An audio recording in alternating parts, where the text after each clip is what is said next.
Hey you, and welcome to this video where I will help you out how to change your YouTube name. And this is very simple. If we go to our channel by tapping right on our profile and then tap on view your channel, we go to our channel just right here. Now here is the option to customize channel, so please tap on that. Now if you go to basic info, we have two options how we can change our name. We can change our handle name and we can change our just channel name.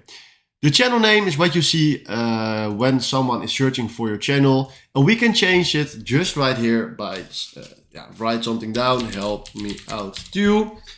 Then check if it's possible, and then you can tap on publish just right here if you want to change your name.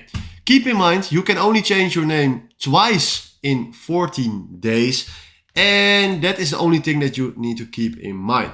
Yes, if you want to change your handle name, then it's necessary that you choose a handle name that is free to use, because that is important. And when it shows you the handle available icon, you can also tap on publish and then can change your handle name.